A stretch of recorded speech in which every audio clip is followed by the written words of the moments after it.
Okay, let's talk about security, federation, and hybrid deployments. My name is Carlos Martin. I'm one of the OpenNebula project developers.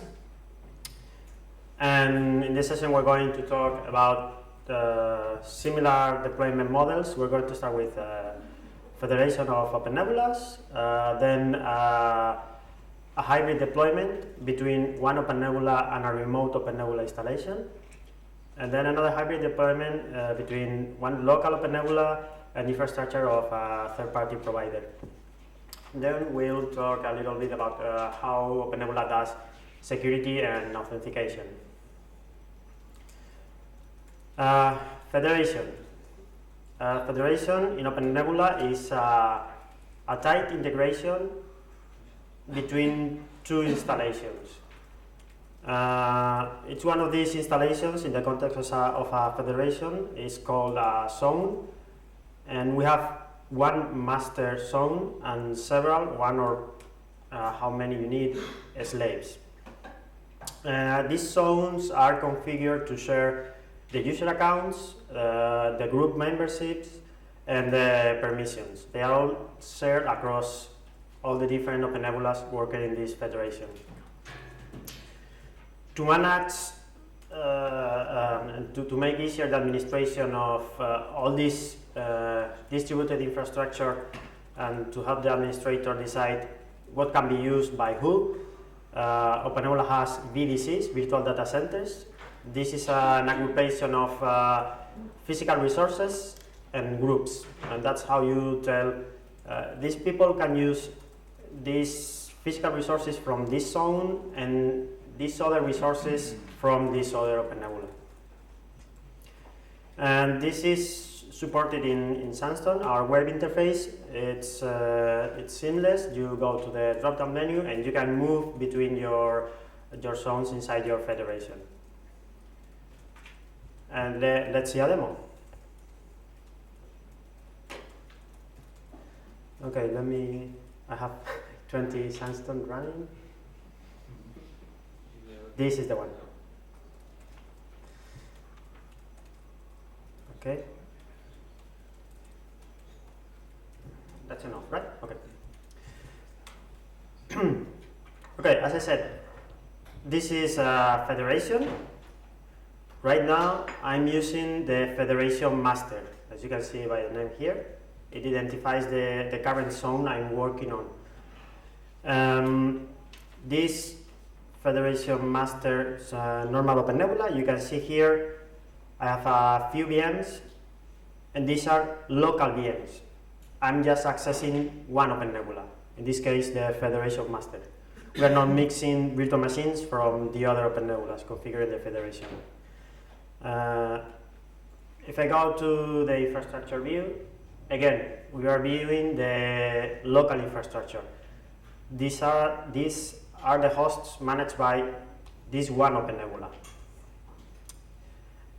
But if we go to see the system resources, the users are groups. These are shared between all the OpenNebula installations. So if you create a new user in the federation master, this user will be available in all the different OpenNebulas configured in the federation. Right now I'm going to change to a new zone. It's as easy as using the drop-down menu, changing to the federation slave. And as I said, you'll see we have a different set of VMs and infrastructure resources because you are accessing a different OpenNebula. But if we go to see the users, it's the same list of users. And now I'm going to log in as this regular user. This is not an administrator. This is an end user. And you can see this is the cloud view. I guess most of you know it. This is the simplified version of Sandstone. And again, as an end user, I can access one of the zones, and what I'm seeing here are local resources to this zone, in this case, the master OpenNebula. If I try to create a new virtual machine, I'm presented with the templates only for this OpenNebula. And if I change to a new zone, you'll see that I have a different set of VMs, and the administrator of this OpenNebula zone has prepared a different set of virtual machine templates.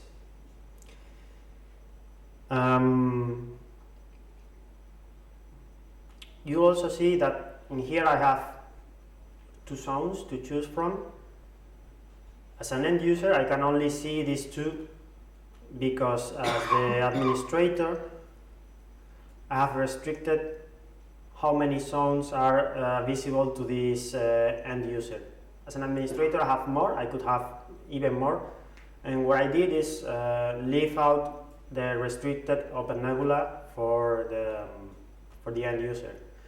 I did that with ACL rules. You'll see here that I created two rules that say that user A, that the end user, can use the zone with ID 0 and 100. And I don't have any rule for 101. So the end user is not aware that the federation is even bigger, cannot access that extra OpenNebula.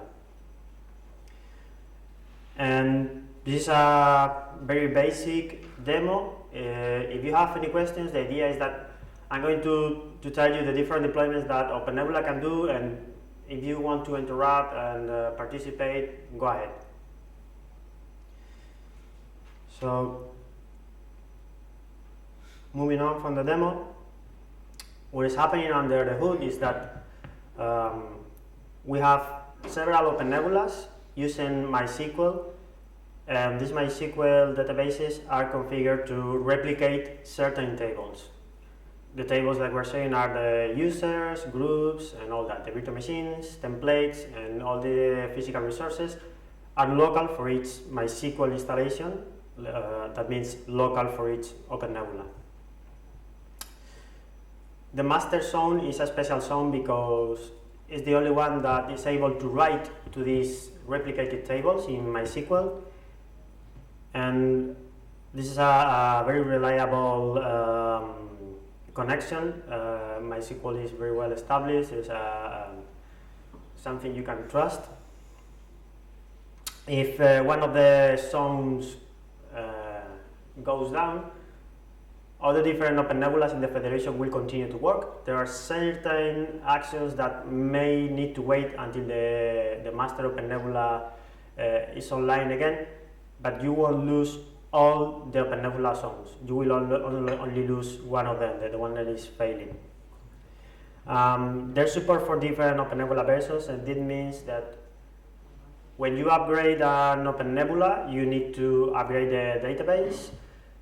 And we try to make the share part, the part we're replicating between MySQL servers, compatible in between similar versions. So when we tell you that you have to upgrade for 4.1 to 4.2, we'll say that for the time being, maybe one of your OpenNebula zones cannot be upgraded for whatever reason, and you can postpone that for a few weeks or whatever, and the federation will continue working. And that's because the shared tables are using the same schema. And there's also the option to use one Sandstone interface to control all your OpenNebula zones, or if you choose to, you could have one local Sandstone, one local interface for each one of your zones, one entry point. This is the architecture I was talking about. You can see here you can have one Sandstone server accessing all the different OpenNebulas, or you could have one Sandstone server for each one of your OpenNebula installations. There is only one OpenNebula writing to the replicated tables, and these lines represent the actions that are forwarded to that master OpenNebula. If I'm an administrator and I'm operating in one of the slave zones, I may want to create a new user, and I can do that. But what will happen is that OpenNebula will say, I'm a slave OpenNebula, I should not write to the database, so I'm going to talk to the master OpenNebula, and he will approve the action and will write to the database. That's why I said, if the master OpenNebula goes down for maintenance or for whatever reason, all the slave OpenNebula installations will continue working without much troubles. The only restricted actions, creating, modifying users, are the ones that will be noted by the administrator. I get a question. Yeah, sure, go ahead. So in the master branch here, the most left MySQL database is actually quite important, and we should make it highly available. You could, yeah. How would you recommend to do that? Also with MySQL replication? I know we have it documented. I haven't implemented with high availability. I have only done the basic deployments for development and testing. For production, we've used what kind of high availability? We have a document with the recommended architecture. I think they look it up for you. Something with MySQL master slave things and pacemaker and right. Yeah. I mean, in my head there would be the typical configuration that we do is like an HA class, and we use DOBD to sync to the database, and we don't even use MySQL master slave replication. We do the replication on the block device level. Right. And I'm thinking about how I would design this, if it's even possible that but I mean, does the database actually have to be on the Sunstone node? No. No, absolutely not. You need a MySQL server. You need access to it, and that's it. It could be another machine. It could be anywhere. Okay, so I could actually make it with highly available with the ways I know already, and just have the Sunstone. Definitely, yeah. You should make it high available. The Sunstone server as a VM on the same HA cluster or something. So I have two VMs, one MySQL and one. Yeah, that makes sense. Something like that. Okay, it's not dependent on MySQL master slave thing. Right. But if I would do it with MySQL master slave, then I could use this document you just mentioned, and yeah, actually I have no idea how this master slave thing works. It's pretty new to me, that's why. Yeah, but it's MySQL mechanism. You just configure. In the slaves, you have a couple of commands. Set master2. These are the list of tables I want to replicate, and it all works asynchronously. The connection can fail and all that. And MySQL has a very strong mechanism to recover from all the possible networking problems and all that. I mean, in the left, in the master branch here, it's a different kind of replication. It's not really master slave, it's like master because I want to replicate everything. I mean, I replicate all the tables to my slave and then tell the slave, and now you are master and I'm slave. That's probably how it works. But I guess you will need somehow to have a single point of access. I'm not really familiar with all the different high availability deployments you can do, but. Okay. Yeah. Who wrote this document about the master slave? Which one? No, the one high availability one or? Yeah, the high availability document. I don't know. I know it's in our documentation. yeah, but somebody. yeah, but we can do a git blame if you want to. But I don't remember it now. But when you're doing high availability, what you have is multi-master. So you are doing full replication for the HA nodes, and then master slave for the federation. So when you're doing HA, so for example, this slave is multi-master because it's replicating from the master and from the slave. So it's like different type of. Yeah. So Maria to be multi-master will be. Yes, exactly. And every federated node will point to its corresponding node in the infrastructure. Yeah, that's it. So when this failed, the other one takes the role of the master. So, but this have to replicate. It has to be configured to replicate from the two in case one of those fails. Okay. So it's multi-master replication, and you point for. But it is a multi-master replication on the master node.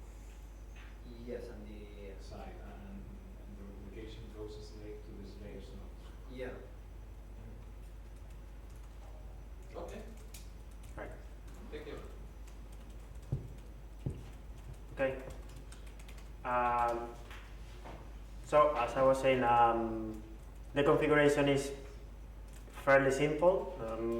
All the hard work is done by OpenNebula, and then you just have to enable a couple of things. You need to tell your OpenNebula that now it's going to work as a federation. In one of the OpenNebulas you will configure that it's going to be the master, the other ones are going to configure it's going to be the slave.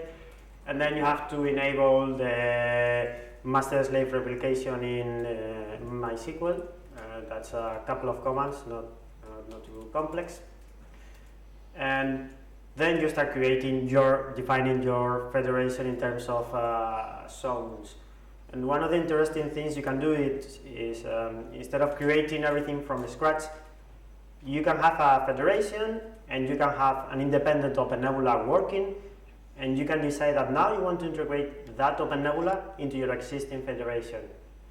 And you can do that, and you can even import all the users and groups and ACL rules that you had already in that independent OpenNebula. You can import it into the federation.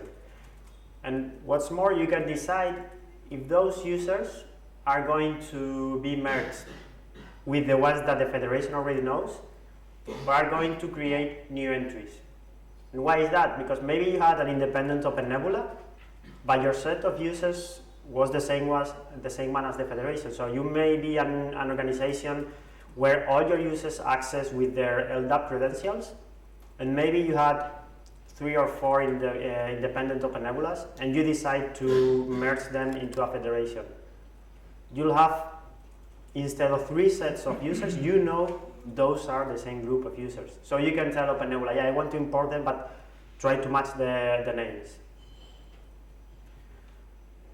And that's basically it. Then you need to, of course, configure the authorization and all that. But it's a straightforward document, and it doesn't give much trouble. Well, that's it for the federation, unless you want to bring up any other issue, question with that. Yeah, go ahead. I'm always concerned about security. Mm-hmm. Exposing the Sandstone or Federation services or one flow ports to the customers. Do you have any recommendations to do so, to isolate the traffic, or I don't know, to have a special interface on to serve those requests? You can secure that. Let's say well-known practices. Do you have any document for that? Then I will tell you. I know this can be discussed in the forums, but as a developer, I'm aware of the need, and I know you can do things to put things in secure mode, and you can access Sandstone with X549 certificates, and of course you should use HTTPS and all that. But I don't really have the chance to play with it. There's no time to do everything. So most of the time, Javi and Jaime are doing the installations, and they have to fight with more complex and real world cases scenarios. This is something we can talk later, or maybe bring it in the user forums. Okay. So that was the OpenNebula Federation, and now I'm going to talk about hybrid deployments, and a special kind of hybrid deployment between 2 OpenNebulas.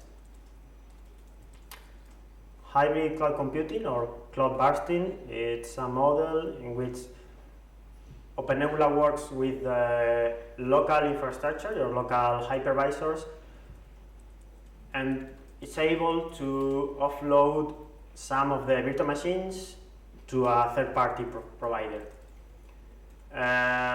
From the OpenNebula point of view, these are hosts, just that they are special hosts. You could have 5 KVM hosts, and then there's a special host that represents EC2. This is a special host because it's a host with infinite capacity. And you can define placement constraints in this special host. So you could say, I'm going to try to use all my local capacity before starting offloading the load peak to the external clouds. And OpenNebula comes with drivers for EC2, Azure, and here I'm going to do a demo of new special hybrid drivers to connect one OpenNebula with an external OpenNebula. These drivers are new, they were done in the context of the Beacon research project. They are not integrated into OpenNebula yet, but they are available in GitHub. If you go to our OpenNebula GitHub profile, you'll find all of our repositories, and one of them is the add-on for the hybrid deployment. You can install them like any other driver. You download it, enable them in 1d.conf, then create a new host and tell OpenNebula that you're going to use this new set of drivers, and that's it. It's even fully supported in Sandstone, as we're going to see right now in the demo.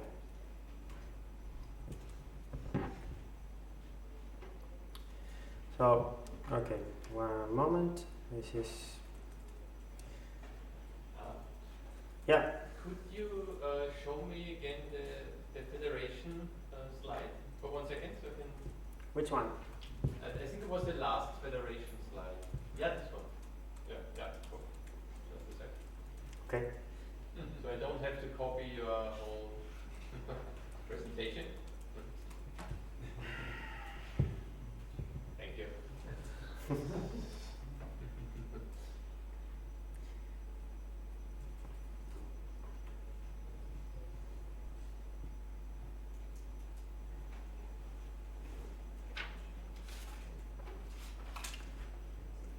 Okay. This is the demo for the OpenNebula to OpenNebula hybrid drivers. This is different from the federation use case. As you'll see here, there are no different zones. This is a single OpenNebula installation. In here, you'll see that I have running virtual machines.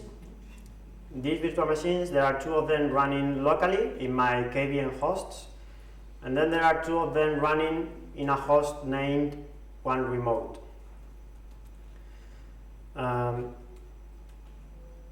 These virtual machines were created from a special template. This virtual machine template contains a hybrid section that says that this template can be deployed in a remote OpenNebula. And when I'm deploying a remote OpenNebula, I'm going to create a virtual machine from the virtual machine template ID 0 in this case.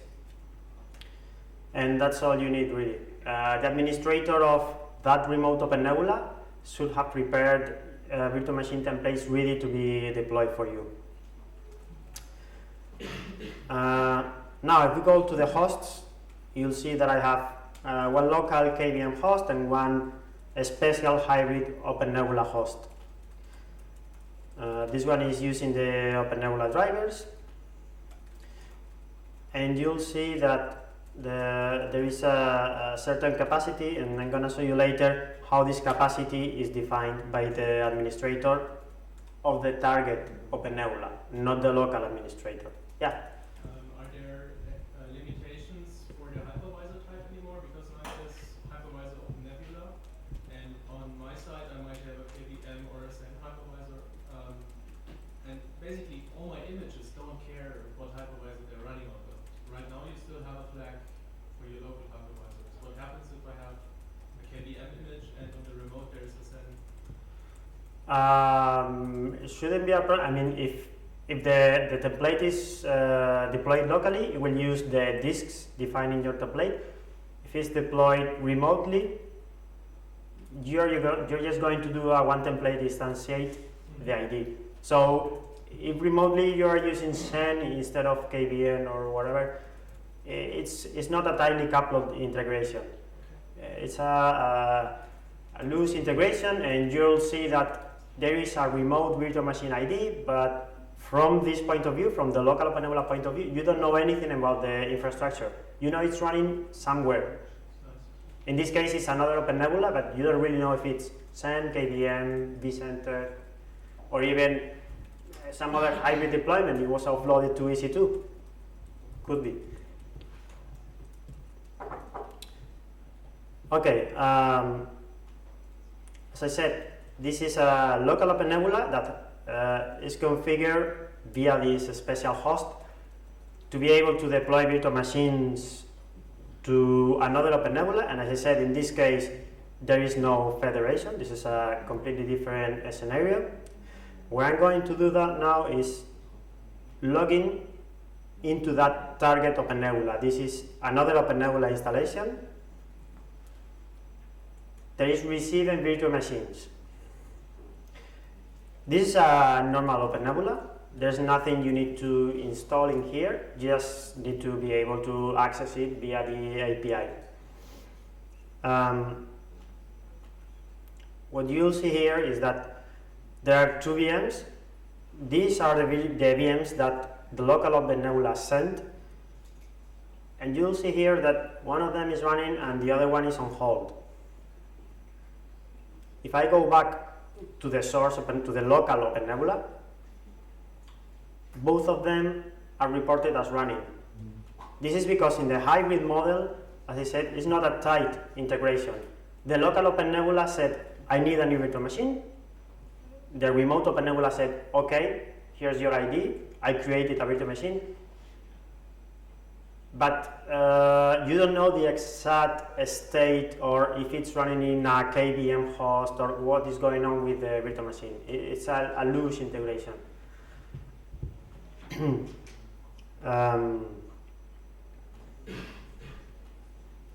We go to the host. In this case, all of them are local hypervisors. And if we go to the system, you'll see a username, hybrid user. This is how you open access for a remote OpenNebula to be able to send you requests to create new virtual machines. There is a user that is created specifically for this purpose. This means that you don't have to share your administrator password with the people that is trying to use your infrastructure. You can share part of your infrastructure in a secure manner, in a controlled manner. And that control comes from here. You can define quotas for this user. In this case, you'll see that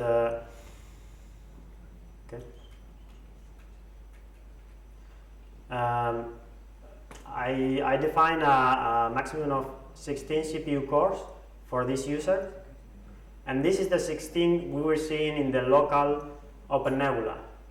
When I showed you the special hybrid host, it's reporting here that the total amount of resources that the OpenNebula is reporting to my local OpenNebula is 16 cores. And this is up to the remote administrator. The remote administrator can get access to this special user, can disable the user, can delete the user, can change the password. So you're not giving up control of your infrastructure. This is best suited for some situations where you don't really have a good match for the other infrastructure, so it doesn't make sense to have a federation where you're going to share your credentials, your authentication. You're giving up so much to share your infrastructure. This is maybe you are two organizations that are collaborating, you are doing a project together, and you want to share some of your physical resources with another OpenNebula, but it's all very controlled. You have the control via this special user. You are not configuring replication, you're giving access to your MySQL installation and all that.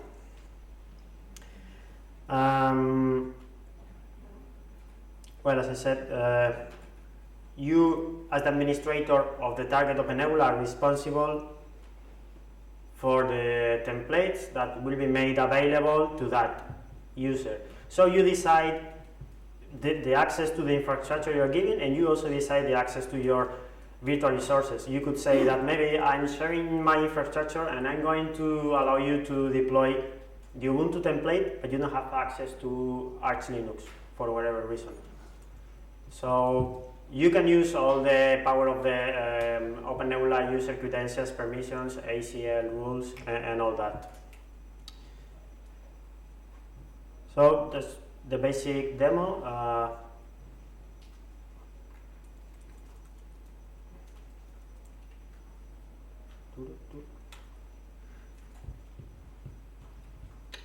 Regarding the configuration, the demo had one OpenNebula contacting one other OpenNebula, but you could have as many as you need, because for OpenNebula it's like creating a new host. The same way you can have several KVM hypervisor, you can have several hybrid OpenNebulas configured. You can limit the amount of CPU and memory that you are giving up as the administrator of the target OpenNebula. And as I said, the administrator can define the access to the physical infrastructure and access to the virtual resources. And that was the hybrid scenario between one OpenNebula and another OpenNebula.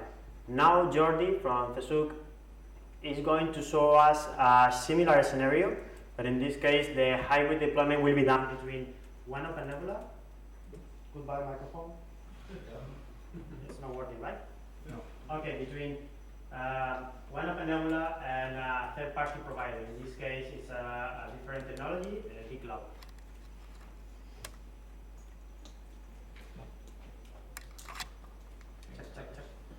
Voy a buscar el archivo de audiovisuales porque se habrá quedado sin pilas esto. Más que nada, sí, por el tema de la grabación. ¿Sigues con este? Voy a avisar al chico. Sí. ¿Vale? ¿Se graba bien? ¿Seguimos? Sí, con este sí. A ver, prueba de hablar. Hi. Carlos. Igual es la cosa para nosotros general.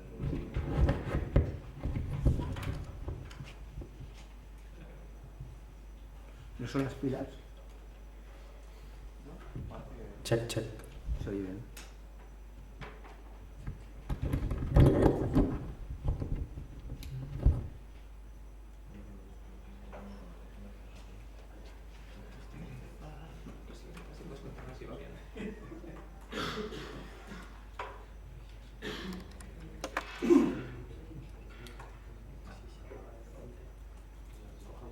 No, cojo el de primero, el que ya vaya está.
Okay. Thanks, Carlos. It's time. In theory, is this for a lightning talk about 5 minutes? And one restriction is to have only 3 slides, but I have 15.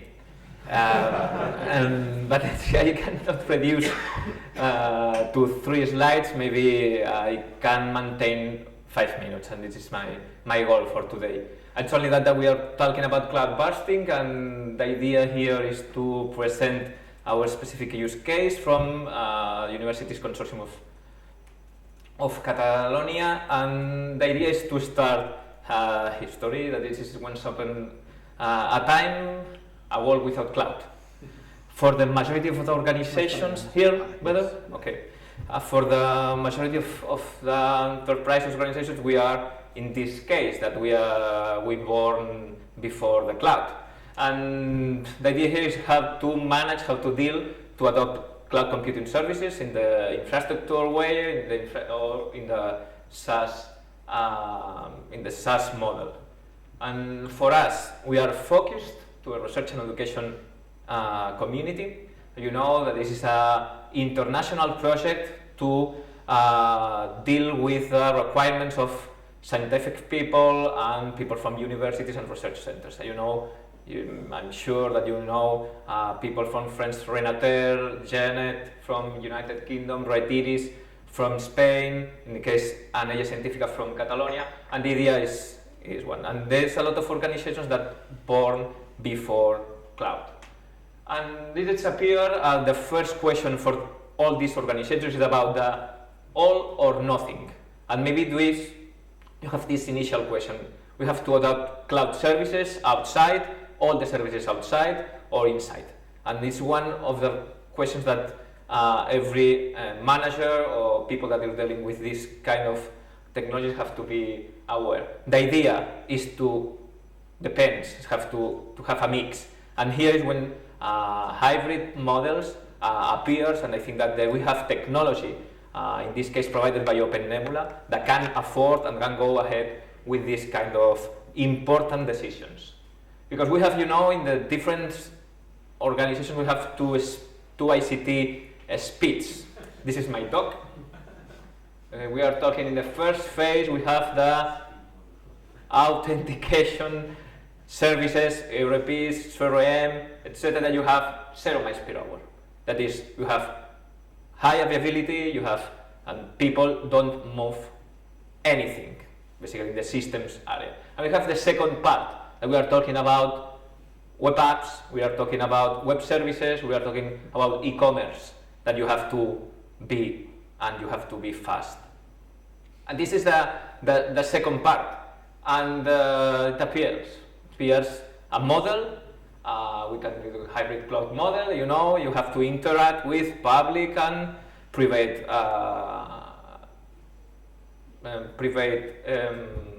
providers to afford these apps needs. And this is the typical hybrid scenario. But it's and you can try with different kind of hybrid scenarios. You can go more in an aggressive way to reduce your internal infrastructure at the minimum expression, and you can go to use and to rent all your infrastructure to third parties. Okay? I think that the battery now. Hybrid audio. And the idea here is that when you are inside, you have to convince people for this model. And you have to convince people from infrastructure service that I think we are present here. And is this model the way to manage more infrastructure? Is this model the way to manage infrastructure with different control panels to do the same? This is for the infrastructure point of view. For who is designing the solutions, the apps, etc., is what about the value of this model? I need auto-scaling features, for instance. I'm working in a DevOps model, and it's important to be aware of this stuff. And the rest, who manages the money? No, it's about the value for the business. And it's important to manage and orchestrate not only with OpenNebula, that I'm sure that it helps, is to manage the organization value. And this way, for our case, for TESUC, we are in this way to have with our own infrastructure and for third party. In this case, appears a provider, a local provider, that the name is Nexica here, is a local provider of cloud that is based in VMware technologies. And you know, this kind of providers provide a big cloud API. And for us, you have a different way in the research and education environment. You have the network. What means this? That we have connected this provider to the network. And when we manage the network, we can be present there in this provider. And this is the way that the research and education at international level, in the European level, are working on. And in some years, maybe months, people like Amazon, Azure, will be integrated in the research and education network. And this is that you can have express route, you have specific circuits, VLAN between two providers solved. And this is very interesting for us. We have done it internally. In this case, about the requirements, one of the requirements that we want to adapt is to maintain our management orchestrator, that is OpenNebula. And we have developed from the Barcelona user group, CESUC, the OpenNebula, a new add-on, a new driver, is only to talk with another provider, that is bCloud. In this case, bCloud Director 5.5. Okay, and this is our deal. Today we have developed to manage resources from OpenNebula and using this provider infrastructure. And the idea, we are based in the actual vCenter driver and using a specific Ruby library to interact with this bCloud director. And what about the features? The features is the typical features that we need to operate daily. And this is very important. We are developing things to minimize, to reach the control panel of the provider. But basically, is the 80% of things that we have done are in this list and in this list. Okay, basically is to manage all the life cycle of the virtual machine, to include templates, templates and networks from the provider in our OpenNebula that for instantiate these templates in a good way. Some features about monitoring, and this is more of the list. You have this, the address of GitHub that is published in the OpenNebula account and in CESUC account. And for this, we are very happy, and some of the authors that are there, Miguel Ángel, Xavier Peralta, are now. You have these emails, and GitHub are the contacts if you need extra information that you want to go in detail. And only that when you are, it's only to say that when you are dealing with not a close provider, maybe you have to do some assumptions. And I want to specify that we have one assumption for vApp, that is one virtual machine. We have the assumption that one VDC is one host in OpenNebula, the same when you are working, you are talking with Azure, etc. And then you have extra capabilities like to import through a script, a specific script, the templates from the networks from the provider. And this is the result. We are very happy that we can say that we are adopting this hybrid cloud model, and it's presented here for you. Last slide, I have a video that we can go to a specific demo, is that it is very important for the people that we are dealing with technology. And if you are using OpenNebula, I know it represents that you have a lot of technology, you have a technology experience, you're using this kind of things. It's important to develop things, add-ons, drivers, because inside the organization you can share a lot of things, not only installing things.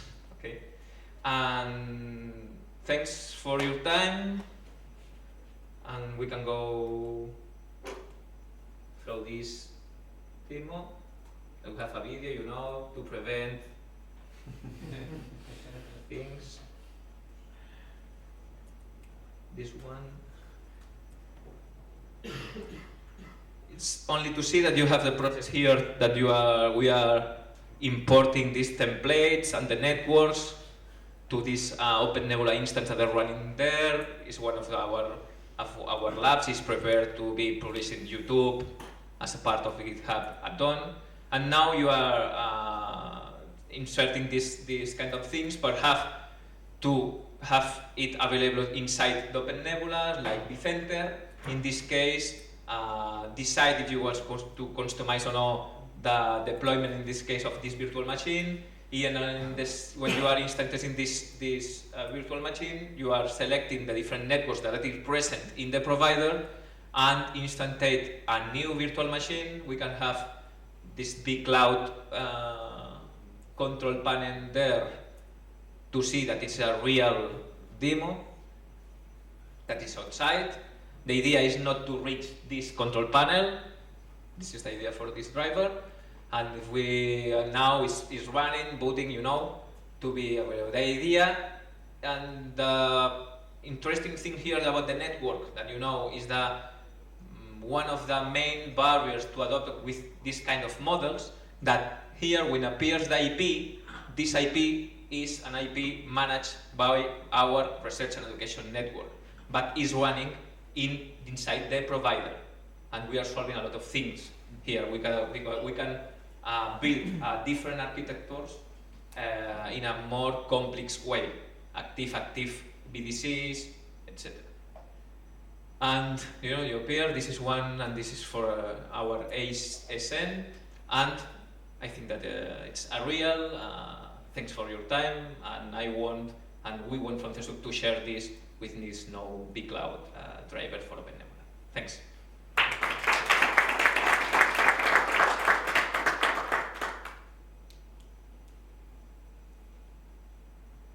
You have any question?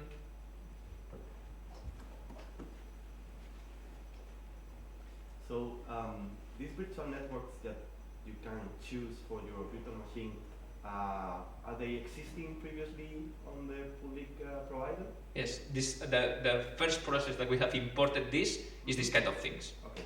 You have an import process before to use this. You are talking with real objects in OpenNebula.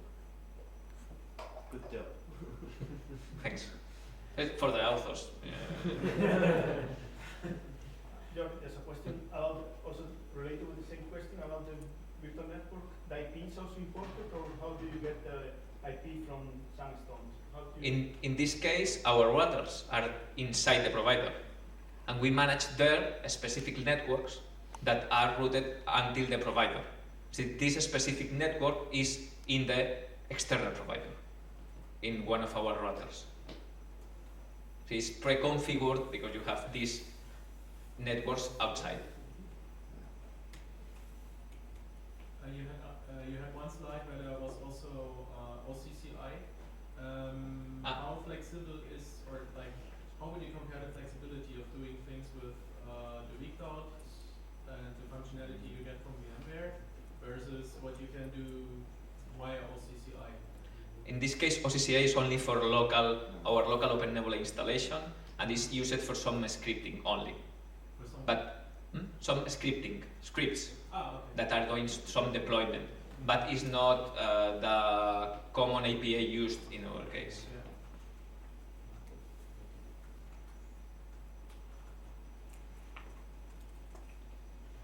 Okay. Thanks. Let's continue then. Thank you.